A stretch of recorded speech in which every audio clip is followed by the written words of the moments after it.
Peserta sudah mendapatkan ini adalah hasil dari lampu yang mereka terima, yaitu 12 penerbangan promosi dan 20 lampu dari Dewan Juri. Segera kita akan tambahkan dengan hasil dari polling leader, yaitu dari lampu Dewan Juri juga aplikasi Shopee. Dan hasilnya adalah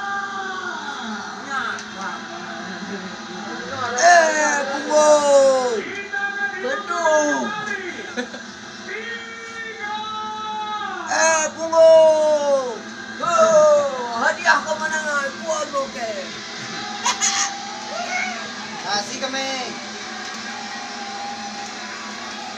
Aja. Wah. Aku menang aja. Luar kok ini. Leher tu kan Puan Bati. Aja. Sudah, sama-sama. Aja. Kita dulu saja Jokowi. Pak Jokowi kat kalau dengan kakak Kim yang berkah. Orang main power.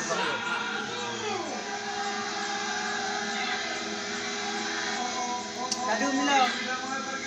Tadu 88 dulu.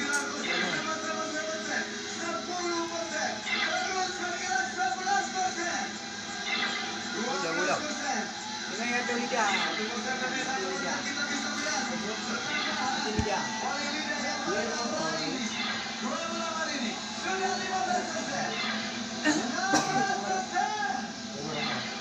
Siapapun yang pertama berhenti perolehan poin lidah, dia dinamakan menjadi juara ketiga. Dan siapapun yang berhenti paling akhir, dia dinamakan menjadi juara Go. lidah 2009. Balik saya kami kena joran ni. Kerana buat tiga kami orang dua.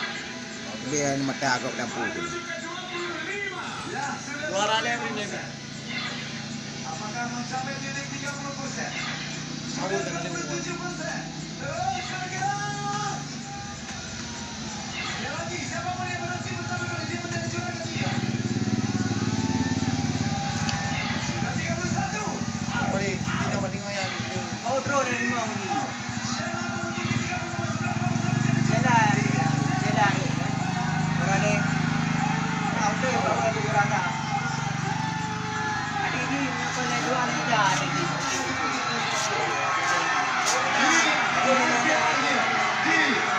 Lidah 2019. Selamat ucapan untuk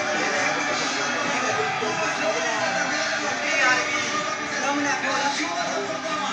Dia adalah Paul Aceh. Cukup jauh.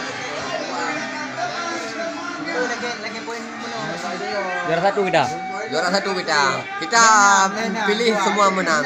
Walaupun kita akhir-akhir kena tipu. Ya. Juara satu kita. Juara satu kita aja. Juara satu kita. Walaupun akhir-akhir kena tipu.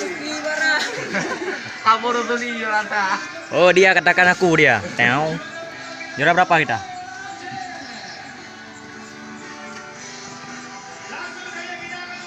Baru beli HP bang. Kita selama ini beruntung untuk semua. Ya. Jamaah lagi tunggu tu ayah ni.